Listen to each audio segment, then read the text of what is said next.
Un jour, un événement qui démarre.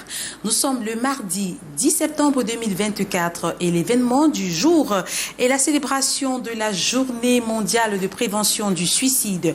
Le suicide qui est le fait de se donner intentionnellement la mort.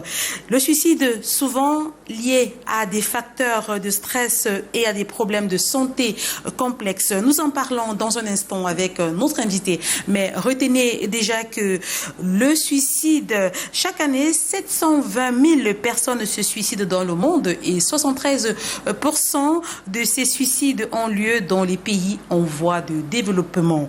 Le suicide représente la troisième cause de décès dans la tranche d'âge 15-29 ans et pour chaque personne qui se suicide, il y a eu au moins 20 tentatives, 20 qui ont essayé et ont échoué.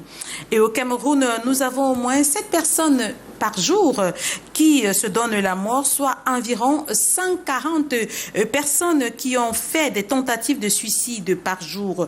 Il est déjà sur ce plateau, il s'agit de notre invité, le docteur Guy Michael Toghem. Il est médecin psychiatre.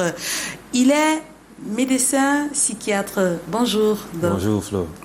Alors, le docteur Toghem, Guy Michael Toghem est médecin psychiatre, chercheur en santé mentale, éditeur pour le journal Global Mental Health en Angleterre, enseignant de psychiatrie à l'Université des Montagnes. Alors, merci d'avoir accepté notre invitation, docteur. D'après l'OMS, environ 3,5 fois plus. D'après l'OMS, il y a environ 3,5 fois plus d'hommes qui se donnent la mort, qui se suicident, plus que les femmes. Qu'est-ce qui peut justifier cela? Bon, Flo, déjà merci pour l'invitation. En fait, ce qui pourrait expliquer la différence qu'on observe en termes de suicide entre les hommes et les femmes, la première chose, c'est surtout le contexte culturel. Oui. Nous sommes dans un contexte où l'homme, on admet plus difficilement que l'homme se plaigne, qu'il parle de souffrance, qui disent qu'il va mal. L'homme ne parle pas de ses émotions. La femme peut facilement pleurer. Oui. La femme peut facilement être consolée. Et tout ça, ça fait que bon, les hommes ont plus de poids émotionnel à supporter. Et ça finit par les dépasser parce qu'en réalité, ils sont pas plus forts que les femmes pour gérer les problèmes, sauf s'ils se font aider. Comme les femmes savent si bien le faire de façon relativement facile.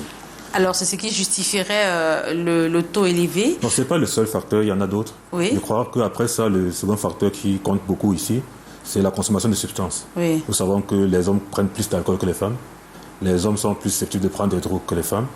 Et il faut noter que l'alcool est un gros facteur de suicide. Et les hommes aussi sont plus susceptibles à prendre de l'alcool que les femmes. Justement. Ça aussi.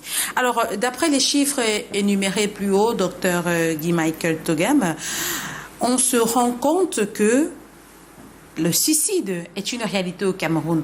Quand même 7 personnes qui se donnent la mort par jour au Cameroun. Oui. Mais on n'en parle pas beaucoup. Beaucoup ignorent même ces chiffres-là. Oui, c'est vrai, on n'en parle pratiquement pas. Et vraiment, merci pour cette occasion parce que la solution, c'est d'en parler. Pourquoi on ignore? C'est un tabou. On a honte d'être associé à quelqu'un qui s'est suicidé. Si on regarde dans nos traditions, il y a des tribus où quand quelqu'un décède par suicide, on tabasse le cadavre. On traite le cadavre comme étant une honte. Et c'est pour tout ça que culturellement, on aimerait pas être associé. Et on n'en parle pas. Et parfois aussi, c'est perçu comme étant un signe de faiblesse. Et comme on ne veut pas s'avouer qu'on est faible, bon, ou qu'on ne veut pas s'avouer que son proche est faible, tout ça là, on déguise, on cache, on a honte, on n'en parle pas. Et même sur le plan institutionnel, par exemple, moi j'étais médecin généraliste. Et quand on était à l'école, quand on était en 6e année, qu'on faisait les stages, même comme médecin généraliste, on se rendait compte que si quelqu'un arrive, on dit peut-être qu'il est tombé du 5e étage. On ne se pose pas la question, est-ce qu'il a sauté ou il a glissé, il est tombé. Et ça, on ne se pose pas cette question parce que bon, on est dans ce malaise on ne veut pas être confronté à quelqu'un qui s'est suicidé. De toute façon, on ne sait pas comment s'y prendre avec eux. Donc c'est tout ce contexte de tabou, on ne veut pas en parler, qui a entretenu cette ignorance-là.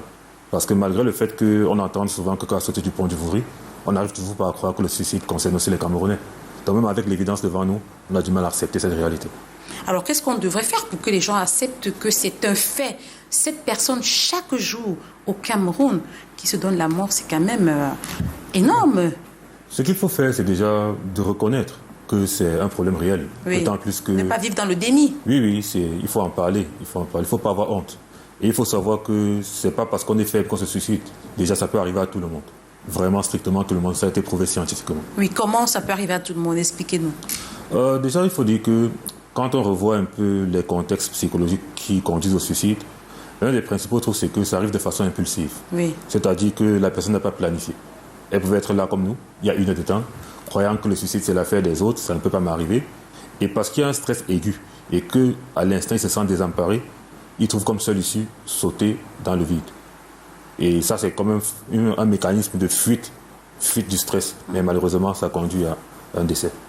Alors, ce qui nous m'amène à te poser la question de savoir quelles sont les causes du suicide. C'est vrai que tout à l'heure, déjà en entame, vous avez parlé de la consommation d'alcool, du stress, mais il y a forcément un élément déclencheur parce qu'on ne se suicide pas là. Il y a toujours quelque chose qui... Ça commence, c'est un long processus avant l'aboutissement qui est le suicide. Disons que, bien évidemment, il y a des antécédents. Oui. On va dire que ça n'est pas forcément de rien. On a deux scénarios. Il y a ceux qui se suicident de façon impulsive et il y a ceux qui planifient leur suicide. Par exemple, il y a ceux qui vont laisser une lettre. Ça veut dire que ce n'était pas impulsif, il a pensé son suicide. Il laisse une lettre, il commence à dire au revoir aux gens, il dresse même son testament. Le jour qu'il veut se tuer, il s'éloigne où personne ne pourra le trouver. C'est clair qu'il avait planifié. Donc, habituellement, dans ces contextes-là, soit c'est un contexte de maladie. On a souvent des gens qui sont tellement déprimés que pour eux, la vie est tellement pénible, le mieux serait de se suicider.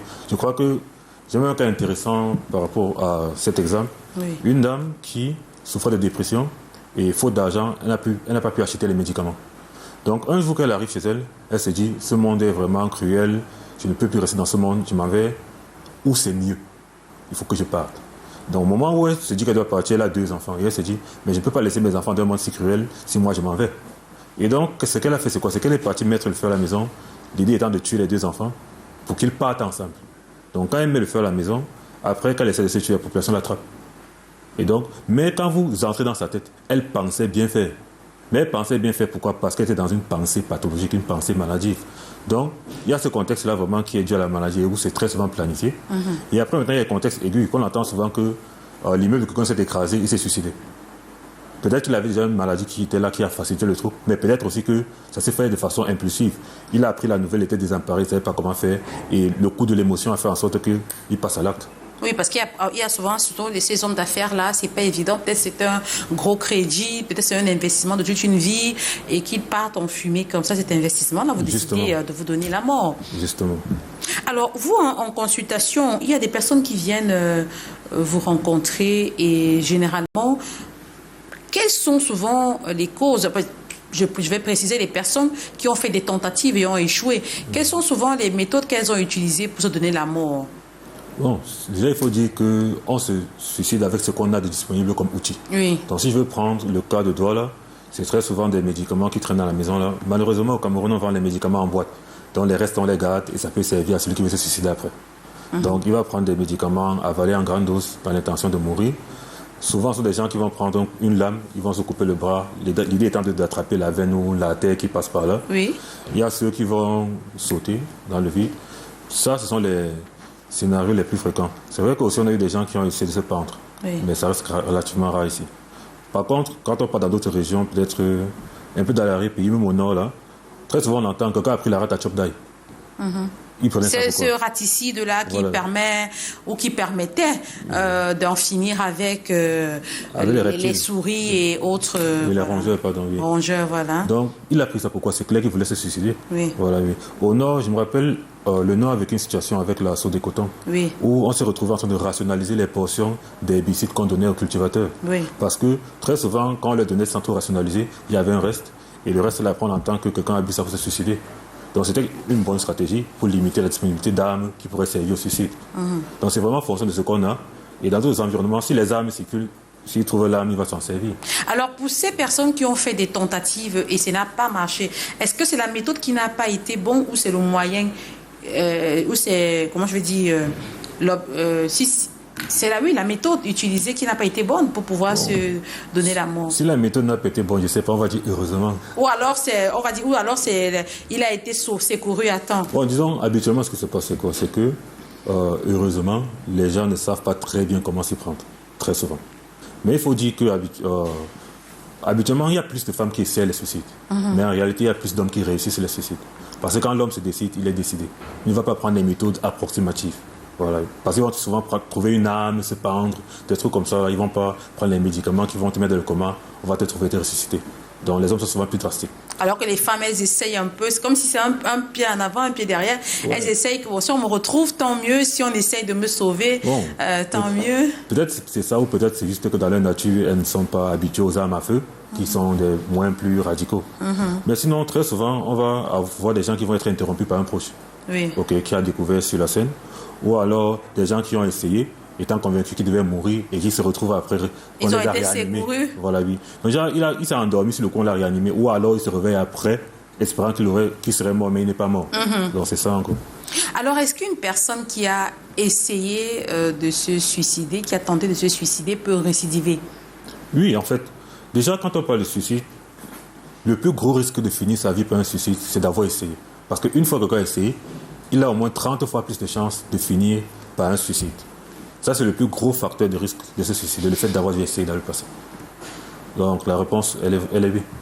Alors, docteur Guy Michael Togum, vous êtes médecin psychiatre, et bienvenue à vous qui nous rejoignez. Le programme, c'est un jour un événement et nous parlons du suicide, bien entendu, en rapport avec la célébration ce 10 septembre 2024 de la Journée mondiale de prévention du suicide.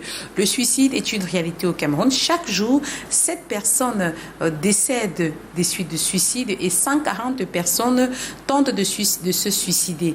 Alors, docteur, tout à l'heure, dans mon propos liminaire, j'ai parlé des chiffres comme quoi c'est la tranche 15-29 ans dont le suicide représente la 3e cause de décès chez la tranche 15-29 ans. Mais on remarque quand même qu'il y a des personnes du 3e âge qui se donnent la mort par suicide. Pourquoi? Comment comprendre ça? Pourquoi il y a cette incongruité-là? Bon, déjà, ce qu'il faut dire, c'est que quand on grandit, quand on atteint le 3e âge, le facteur principal qui conduit au suicide chez les personnes du 3e âge, disons les 2 facteurs principaux, c'est qu'à ce moment-là, ils ont beaucoup de maladies. Ce qui fait qu'on a moins d'intérêt de rester en vie parce qu'on a de combattre contre des maladies. Ça, c'est un. Et le 2, c'est le fait qu'ils soient isolés. Parce que très souvent, les enfants sont partis de la maison, ils se retrouvent seuls, ou alors le conjoint ou la conjointe est décédée. Et le fait d'être isolé, d'être seul, peut donner, c'est un terrain favorable pour des maladies mentales, la dépression et par la suite le suicide. Donc la solitude est très dangereuse pour une personne du 3e âge. En fait, pour tout le monde. Mais eux, ils se retrouvent très souvent en solitude parce que les enfants sont partis, peut-être le conjoint est décédé. Donc ça fait que naturellement, on est porté vers être isolé. Et ça, le fait d'être isolé, c'est ça qui entraîne ces choses-là. Donc maintenant, quand on observe entre 15 et 29 ans, quand on grandit, à ce moment-là, on a moins de problèmes de santé. Mais en grandissant, le nombre de suicides ne diminue pas forcément. Mais il y a d'autres choses qui font que, le suicide va passer peut-être 5e ou 6e position. Parce qu'à ce moment-là, il y a l'hypertension qui va le tuer, il y a l'AVC qui va le tuer parce qu'il est vieux, il y a l'insuffisance rénale. Mais le suicide ne diminue pas forcément. Ouais, mais c'est juste qu'en termes d'ordre de priorité, il y a d'autres choses qui passent devant et qui tuent plus chez les personnes du 3e âge. C'est pourquoi on revient en disant que c'est la 3e cause de décès chez les personnes de 19. De 15 à 29 ans. Oui. De 15 à 29 ans. Alors aujourd'hui, comment faire pour se mettre à l'abri du suicide, d'un suicide, pour éviter de mourir, de se donner la mort, docteur? Bon, la première chose, la chose la plus importante qu'il faut savoir, c'est que si on a des envies de suicide, la chose à faire, c'est d'en parler. Rien que le fait de parler, ça vide.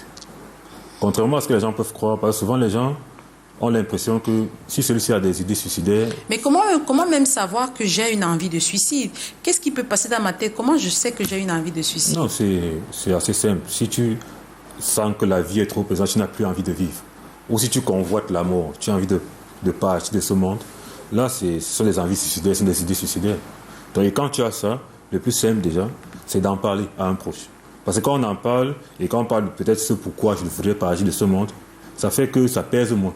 Et ça a moins d'emprise sur nous. Oui. Et de la même façon, quand on a souvent un proche dont on a l'impression qu'il a des idées suicidaires, le sentiment qu'on a très souvent, c'est d'avoir l'impression de se dire que si on en parle, ça va encourager, ça va aggraver. Mais ça, c'est faux. Quand on en parle, ça libère. Le fait de parler à quelqu'un qui a des idées suicidaires, de ses idées suicidaires, ça diminue la probabilité de passage à l'acte. Alors, est-ce qu'on peut guérir, pour terminer, docteur Guy Michael Toghem, est-ce qu'on peut se prémunir du suicide? Oui, c'est évitable. C'est justement ça que c'est triste de voir des gens qui en arrivent là. C'est vraiment évitable. On identifie la cause, on résout cela et problème résolu. Alors la cause, ça peut être quoi? Tout à l'heure, vous avez parlé de l'alcool. Est-ce que quelqu'un qui a l'habitude de boire peut décider d'arrêter de boire? Oui, la dépendance, c'est une maladie mentale et ça se soigne. Donc dès qu'on soigne ça, ça va, tu es épargné. Tu es épargné et aussi des conséquences dues à cette consommation-là. Il y a des gars qui prennent de l'alcool, il y en a qui boivent dans l'idée de mourir. C'est pour ça qu'ils en boivent tellement. Mais il y en a qui vont boire sous l'effet de l'alcool, ils vont avoir des comportements à risque. Et il peut sauter d'un immeuble ou des trucs. Parce que je me rappelle l'exemple d'un patient qui a pris du LSD. Il était à un balcon. C'est une substance, une drogue. On trouve souvent ça dans les fêtes. C'est sous forme de comprimé. Donc, après avoir pris du LSD, il a eu l'impression qu'il pouvait voler. Et parce qu'il croyait qu'il pouvait voler, il s'est placé au balcon, il a couru, il a sauté. C'était un suicide. OK? Donc, mais pas prémédité. Disons que, oui, pas forcément prémédité. Oui, parce qu'il ne savait pas qu'il pouvait mourir. Oui, justement. Mais vous voyez que si on le soustrait de cette consommation de substances, il n'y aura pas l'opportunité pour qu'il pense ce genre de choses et qu'il passe à l'acte. Voilà, oui. Donc, résoudre la problématique d'alcool, la dépression se soigne. Il y a d'autres maladies, même par exemple dans la schizophrénie, quelqu'un se suicide parce qu'une voix lui a dit « tue-toi, si tu ne te tues pas, je vais tuer tes enfants ». Et donc, pour sauver ses enfants, il passe à l'acte. Et tout ça se soigne. Voilà. Docteur Guy Michel Toghem, nous sommes arrivés au terme de cet autre numéro de Un jour, un événement. C'est la célébration aujourd'hui, une célébration qui vous concerne tous, les psychiatres, les psychologues et autres. Qu'est-ce que vous avez fait de concret pour cette journée? Parce que si elle a quand même été instituée, ça veut dire que le suicide reste un problème de santé publique, un problème majeur. Oui, le suicide est une problématique majeure et c'est considéré comme une urgence en psychiatrie. Donc pour la journée, heureux d'honorer l'invitation, ça a contribué aux activités. Et sur mes différentes plateformes, sur les réseaux sociaux, nous sommes en train de parler de ce sujet actuellement. Okay. Merci d'être venu. Mesdames, Messieurs, je vous retrouve demain pour un autre numéro de Un jour, un événement. Merci de nous avoir suivis. Restez en compagnie des programmes du Canada International qui se poursuivent. Bon après-midi à tous.